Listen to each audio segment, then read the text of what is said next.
Leaving your dog alone feels uncomfortable for you, but for your dog, it can feel like something much bigger. Not abandonment, not betrayal, but uncertainty. A quiet, unresolved question their nervous system doesn't know how to answer yet. How long will this last? Will they come back? And here's the hard truth most owners don't realize. Many of the things we do to comfort ourselves before leaving actually make that uncertainty louder inside the dog's body. In this video, we're breaking down 12 very common mistakes, not to blame, but to decode. And I'll show you the right way to leave so your dog stays calm instead of silently unraveling. Mistake number 1, leaving without a calm pre-departure routine. Some mornings feel chaotic. The alarm doesn't go off, you're scrambling for your shoes, keys are rattling, and you rush out the door. But for your dog, that frantic energy doesn't stop when you leave, it stays behind. In canine psychology, this is called emotional contagion. Stress spreads. When a home feels rushed, cortisol, the stress hormone, fills the environment. Dogs pick it up through your tone of voice, fast movements, and even changes in your scent when you're anxious. So when you leave in that state, your dog doesn't relax. They stay stressed and alert in an empty house. The fix is simple, but it feels backward. Wake up just 15 minutes earlier. Use that time not for extra cuddles, but to burn off mental energy. A short sniff walk or a quick find the treats game tells your dog's nervous system the day already started well. A calm, tired brain handles separation far better than a restless, stress-filled one ever will. Does this sound like your usual routine before you head out? Share in the comments. Mistake number 2, making emotional goodbyes before leaving. Long emotional goodbyes feel loving to us, but to a dog, they sound like a warning siren. When you use a high-pitched baby voice, maintain prolonged eye contact, and linger at the door, you are providing what trainers call departure cues. You are effectively telling your dog's brain something massive is about to happen. And then you disappear. This pairs your affection with the trauma of loss. Over time, the dog begins to dread your affection because they know it's the precursor to being alone. Embrace the low-key exit.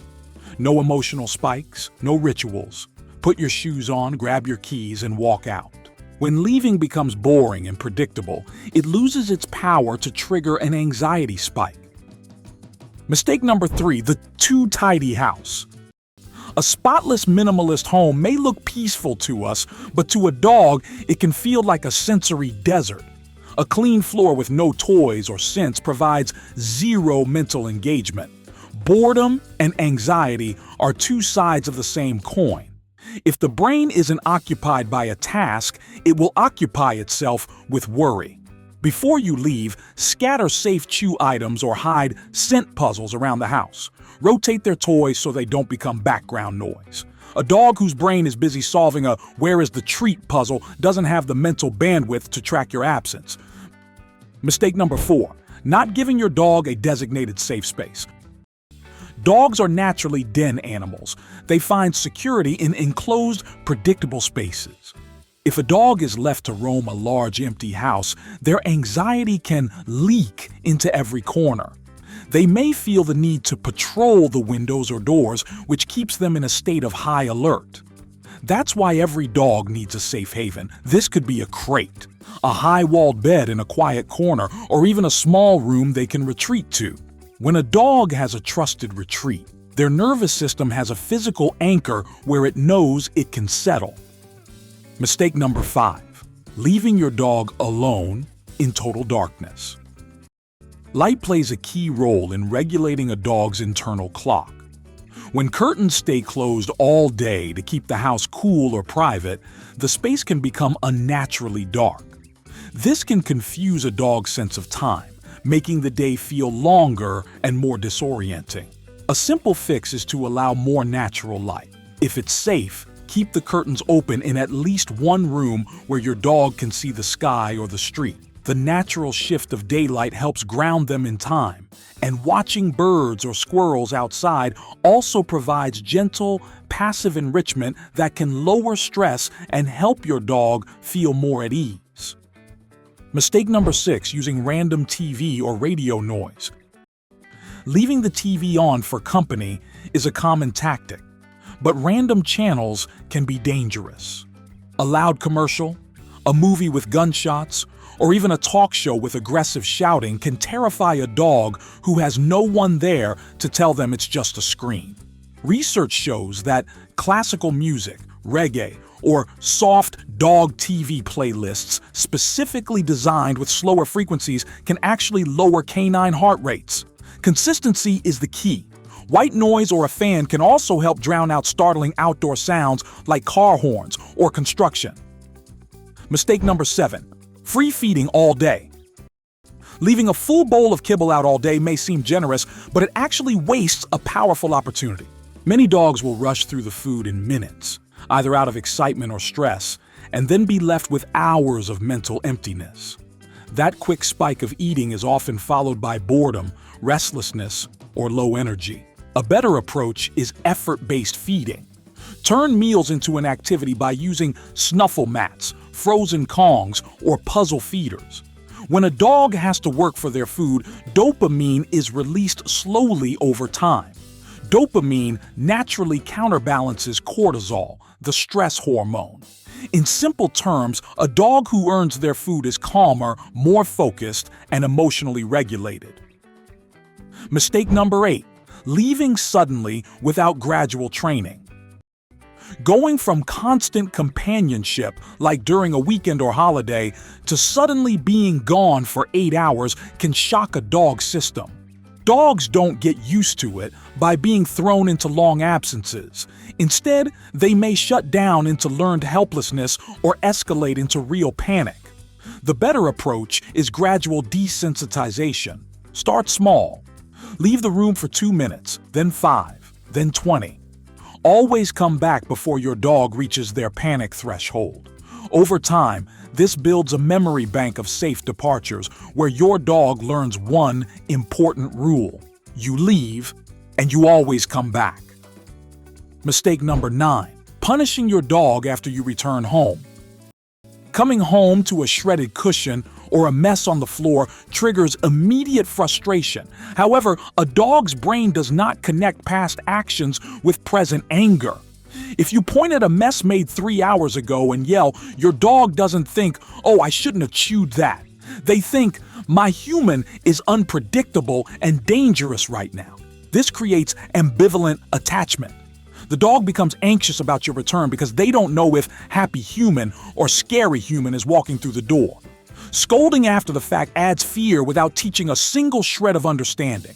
Destruction is almost always a cry for help. It's a self-soothing mechanism for a dog in panic. If you fix the emotional cause through enrichment and training, the behavior will fade naturally. If you see a mess, clean it up silently and reevaluate your departure strategy. Mistake number 10. Overexcited greetings when you come home. Many owners accidentally train anxiety by making reunions too exciting. You walk in the door, your dog explodes with energy, and you respond with high-pitched praise and intense petting.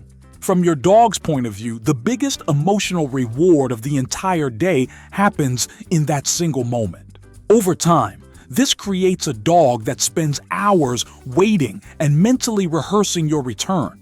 They aren't truly resting. They're stuck in a state of anticipation.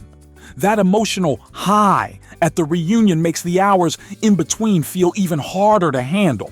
The solution is simple. Practice the 5-minute rule. When you come home, stay calm. Ignore jumping. Put your things down. Take off your coat and give your dog time to settle. Once their energy drops and they're relaxed, then greet them. This teaches your dog that calm behavior, not frantic excitement, is what leads to connection. Mistake number 11. Inconsistent daily schedule. Dogs feel safest when life is predictable. When meals, walks, and departures happen at random times, their world can start to feel unstable. and an unstable world is a stressful one. You don't need a strict minute-by-minute schedule, but you do need consistent patterns. Simple routines like walk, breakfast, puzzle toy. You leave help your dog understand what's coming next. When they recognize the sequence, they can prepare themselves mentally for alone time instead of being caught off guard. Mistake number 12, the cry it out method. This is one of the most harmful pieces of advice still being shared. Ignoring a dog who is panicking does not teach independence. It teaches them that their distress signals don't matter. Over time, this can lead to a shutdown state, where the dog becomes quiet but remains internally stressed. A silent dog who is panting, pacing, or frozen is not calm. They're coping. The fix is comfort and reset. If your dog is panicking, it means the training progressed too fast. Go back a step. Return before the panic starts. Use a simple bridge phrase like, "I'll be back," so your dog learns to connect your leaving with your safe return. Real confidence comes from repeated proof of safety, not emotional isolation. When you combine physical exercise, mental enrichment, and a structured departure, being alone stops feeling like a threat and becomes a neutral pause in the day. If there's one principle to take away from this, it's this. The goal isn't to make your dog miss you less. The goal is to teach their nervous system that your absence is predictable, temporary, and above all, safe.